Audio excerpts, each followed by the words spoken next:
bitambula mulameso ku bantu aleni kale kizira kyako. Okay, twagala okubabuuzaako gye musinzira okuba nga ate mutumbudde ebitundu byonna mu kiseera kino akanyomero kano kasaziwera ssaawa 9:30 tuba tutuuse okusobola okutuusaako ensonga. Nze Julius Omuvuunya mbeerawo ne bannange wano ne twongera okuba ntutaanya ensonga ezimu ku ezo enkulu ezigenda maaso mu ggwanga. Amiina. Banange ensimyo bawulizaako olunaku olwaleero mwebale gye mukolako ate mutatuula okwo bwe tufuna nti bw'abaawo ebbugumu ly'ebyobufuzi abantu bava ku bali equipment okukola olava ku byeyandifuniemu esente ebyandibeesizaawo famire ye ebyandimukulaakulainya yayira ku buyoolerero gwa byabufuzi ogwo muggulekere ife abagwogerera abagwenda okugubaamu nibala abagulyamu kuba ife tugulyamu indirect era tulyamu ayo mpegano iwe musaadha waitu oleke obodawo ogwidubanirero kubita kugemako omudaala gwa chapati encho obwana bukuzimbugatanirawo tebugire ku masomero otandika okukoba oti gavumenti mbi aye ga gavumenti yataawo obutale iwozira kyotwala ku katale ate era okuteekawo akatale ng'abasuubuzi bajjako empooza nnene nakyo era kyongera okubanyigiriza ezira mu misolo erina okulakulira ku misolo ate ino kisizira emisolo ebisamusaamu opimira kuki akapimo ko kali kutambula ku mawanga gandi olaba omusolo guno gwe bajja ku bantu kisinziira n'omuntu kyafuna wanoogwo emisolo emeka otutta embuzi ekawete mu katale wabano bamulwanyi embuzi gyaba n'otatunda kuwadde n'emu naye ng'omuwooza ze kujja ku musolo leka musomesemu konedi okali mwana muto ebigemagana emisolo nikudimu ku bintu ebikulankulanya eiwanga emisolo gye basololeza mu Uganda tosobola kugigeraganya misolo giri mu mawanga gandi emisolo emisaamusaamu naliku ni mukwano gwange nga yali agangalira mu Amerika yakati mu Amerika omulimu gwokola bagutola ku sente omusolo olugulo kwotambula olina okuwa omusolo ebintu bingi kama niwo ojja ogula obugula kino kwegamba yakati ojja okwerugizanga esente dofuna mudofu omukulu ono yambye abawuliriza nifa abali wano tutandikire just mu Africa wano wakatambula kwensi imeka comparison yo wabona Mozambique wali yoku Kenya olaba Kenya emisolo gye Kenya si gy'amaanyi ne Tanzania Kenya anti baga misolo kategori de wali mutenda kugeregenya kuba ntyobona so mbadde mu Kenya mbadde ku Tanzania de nembera ko South Sudan ne Rwanda mulwanyi tugende maaso oidi kankoboze ebiriero kankoboze ko ebiriero Rwanda waliyo mwaka ki Rwanda waliyo mu mwaka ki naliyo mu mwaka gwa 2007 Rwanda ekibuga ekikulu kya Rwanda bakyeta batya bakiyita Kigali ssebo era mwe nali mwennyini tuje mu maiso ekibuga ekikulu balita Kigali mulwanyakiriza mbawangudde kakati towangwire ssebo ekibiina ekiyitibwa Democratic Front DF ekya Mathias Mpuuga kyalangidde mu butongole kigenda kusasulira ssente bonna abakwata bendera mu mbeera y'okwewandiisa bano ng'ababaka ba Parliament ne ssente ez'okunoonya obululu mu campaign gye bagenda okuyitanga mu bitundu ebyenjawulo DF yegenda obikolako so DF egamba nti eyagala ebeere ya njawulo nnyo ku bibiina ebirala nti waliwo ebibiina abamu nga bayanira kufuna kaadi naye nga ensonga z'abantu ababa bakutte bendera tebazitwala nga nkulu so bo bagamba nti baagala oba bataddewo omwatu ogw'okulaba nga abo bwe bawa kaadi yaabwe okuva ddala ku kansala asembayo okutuuka ku MP agenda okuwandiisa olunaku olw'enkya bagenda kubawa ssente ez'okwewandisa ne campaign kibala kiba kiri bulungi ino wabula abanaidinda balina omukyala gwe baafiirwa aye buli lweningira ebikolwa bye nzaanuma nganze olwa fitina gyetuneebwa ne Busoga omukyala gwe beeta Honorable Mire Babalanda eyejja ne yeesimbiraga ebudyo pejaganisa olunaku lwankyo twamufiirwako ebintu bingi Kamaala ngezaako okulingirira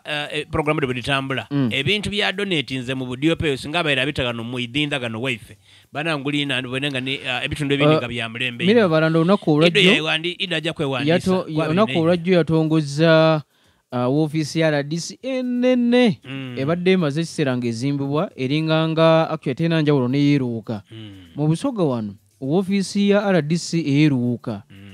ndowooza kati n'ebuyende z'ofiisi ezyasinze okufaanana obulungi ate ennene bulungi ziri mu ofiisi ez'enjawulo simanyi bano ba assistant omanyi kati bano ba RDC kati disitulikiti emu ebana ba RDC nga 7 mukitegedde olw'ebyokwerinda mirimu gitambula sikusasanya ssente waliwo RDC omukulu newabirawo deputy we newabirawo kati ba assistant awo abaddako bangi so ofiisi eri bagikoze nga bonna bajja kujjaamu obulungi n'ab'ebyokwerinda nabo bajjemu bulungi okutandika okibala nti kirina abantu baba batuukise okimanyi nti wano mu Jjinja basobola okugamba erinnya ne bagamba nti assistant RDC naye nga tomuwulirangako anti ayinza okuba nga takola okuba nga nikyali ate nga oli kwenda kyali okugamba ni mu tawuni muno mwene tulina ba doctors bangi betutayirirwa kubanga iwe kolayo ekintu ekimena amateeka bwodde okubona RDC omazina kyakwendeza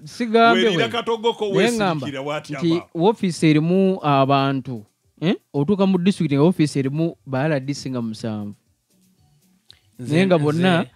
ngeriwa yewajjamu iwe nga tukobe tujeyoku kuba oboneka otubonako ebintu nga titubona tukobe nti ofiisi ya RDC gundi uliriza musanvu tujeyoku tusooka tutandikira wano mu Jjinja tulina RCC Richard Gurume Balyaino oyo omu tulina omumyuka we kati teekako aba division simanyi Jjinja Northern Southern teekako ne ba RCC eyo nasema ofiisi ya RDC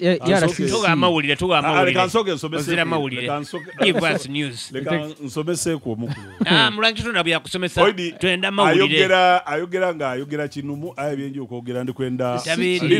ojeewo binoonenkerezeeko ojire wakoba nti mu Uganda tusasula omusulo mungi ino nakubuuza yotambwire ku watandikobutana mu Africa mulimu ensi ku edikasinze kuwa musolo Uganda eziraku ensi esooka bajeta Algeria ensi eyokubiri Seychelles Tunisia Eritrea South Africa Morocco Mozambique Djibouti ni Lesotho Uganda eziraku lwaki timwenda nsi yaimwe buli kintu kibi mukyogera ku Uganda anti abogera bakali bana bato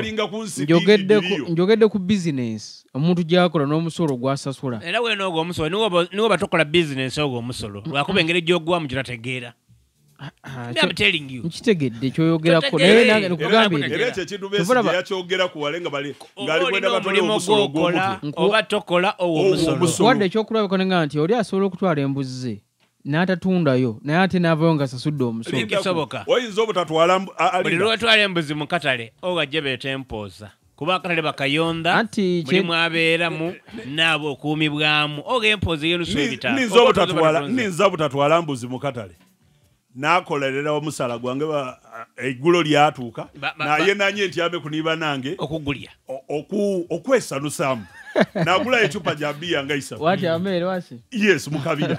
echupa nga 3 mukabira eyo mbampairo omusolo era mbampairo omusolo aida tikuli direct kale onako olwenca akakiiko k'ebyokulonda kagenda kuwandiisa bonna abaagala okuvuganya nga aba MP jjukira nti ebbugumu eririwo omuseera kino nti oyo agenda kwesimbawo tannakakasibwa kufuuka candidate agenda okuvuganya mu kalwa akajja so onako olwenca akakiiko k'ebyokulonda kataddewo ennaku 2 nga ze kaateekawo mu kuwandiisa abavuganya ku kifo ky'obwa pulezidenti so nkya nga 22 ku lwokusatu n'enkeera nga 23 ku lwokuna ze ennaku 2 kitegeeza nti singa teweewandiisa mwezi ennaku 2 ogenda kuba bwotyo ovuddeko kyamaani w'akakiiko k'ebyokulonda omulamu Simon Lujenyi Byabakama eddakiika nga essaawa ng'emu n'ekitundu emabega abadde ayogerako eri bannamawulire n'agamba nti campaign ez'abeesimbyewo oba abanaasunsulwa enkya ku kifo ky'obwa MP zigenda kutandika ng'ennaku z'omwezi 10 omwezi ogw'E11 then zikomekezebwe mu butongole n'abo abaatandika ku kifo ky'obwa president abali okutambula nga banoonya obululu nga 13. So waliwo enkyukakyuka ezikoleddwa mu kifo oba ku lunaku lwe bagenda okulonderako BMP ne ba president oba ne president okuva basooka kutegeeza nga 13. So bagenda nti kugenda kulondebwa nga 15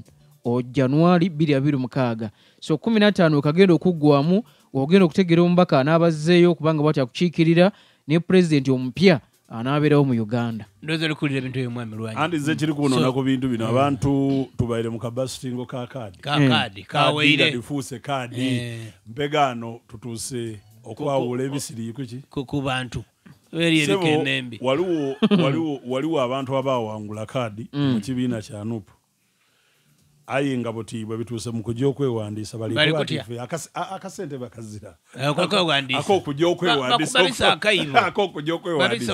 so eriyo omukungu ali mu Western Uganda eyo mu kitundu kya Igara East eyo ne vole mwine wa General Muhoozi Kayine Rugaba omubaka wa parliament owaawo bamusiba ku ebiseera ebyo lwakasente Michael Mawanda begano mu constituency ye mulimu omukulu lawyer bamweta Joshua Tumukunde ono nabaira akulira ligo team eya NUP eruye eyo era nga ne yatwala card eyo bwa parliament obwawo akamita sente bwe byatuuse okujja ng'okwewandiisa anti kwaido yakola ati aaze bino mbivire ezira akasente kazira akubisa baine ntubanga muwulira nga muli kwenda n'esimbewo nze bana mulete sente ga NUP kuba mwene omudidi muyoleeyo ku kitebe ife eno timutuweereza okusinziira ku kunoonereza kw'omwami ono agiira obona nga abali kwedikwota ku NUP bw'omudidi gwe basoloza mungi gwe bandibaire bayizaayo mu bantu banaaba bagemeire kaadi bakolanga DF bwekoze nti buli muntu ate ni FDC eri kikola nandala mafabi ali kikola buli muntu eyesimbyewo ku tiketi bamusasulira ndoza bamusasulira dino aye NUP yo omudidi esoloza bufire bwawale onako byati mbiviremu naye lwakuba nti NUP si kibiina kyoyinza okugamba nti oba oli awo kiri kugaba sente